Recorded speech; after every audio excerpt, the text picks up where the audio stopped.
Hey there, we're out here on the ranch, and today we're testing out this Reload Dual HD Dash camera.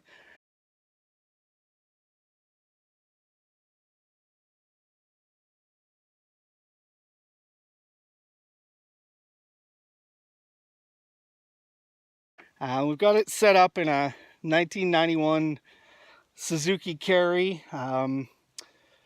Not a very big car, lots of extra cable for this, but let's take a look what it looks like in the car, and then we'll talk about what we like and what we don't like, and then we'll get back to doing the hay.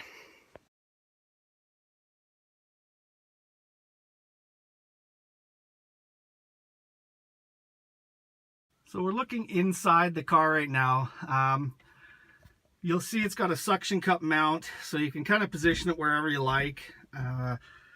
The one thing that drives me a little bit bonkers is you can see, in order to be able to actually see the screen from the mirror, you've got to have it pretty low, which also means you've got these cables running everywhere up to your lining, and it kind of, I don't know, it looks untidy to say the least. And the same with the back.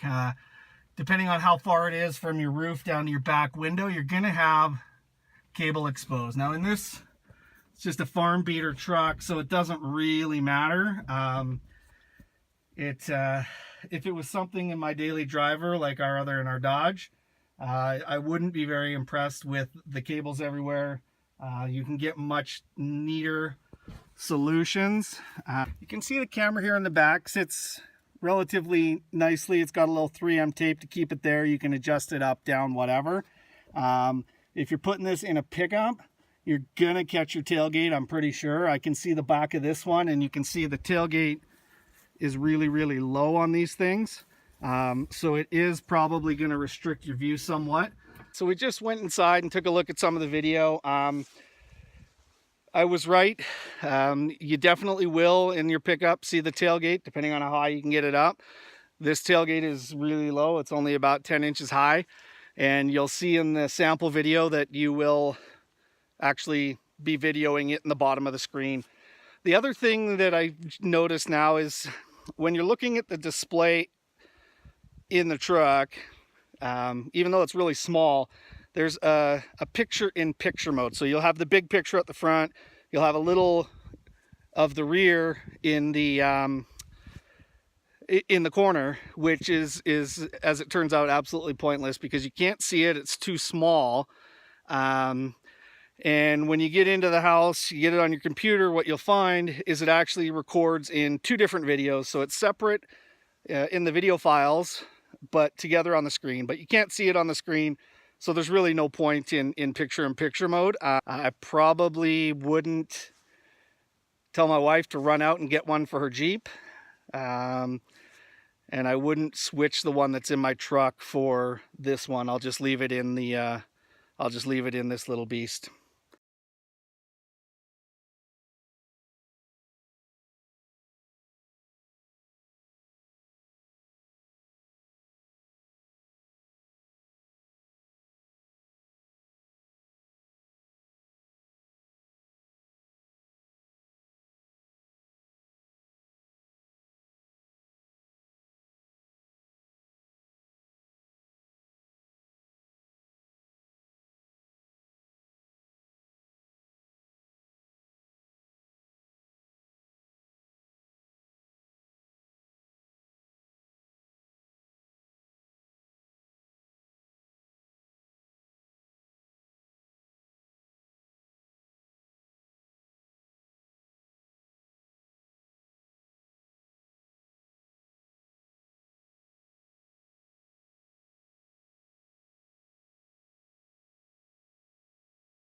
So that's all. Have yourself a good day. I gotta go cut some hay.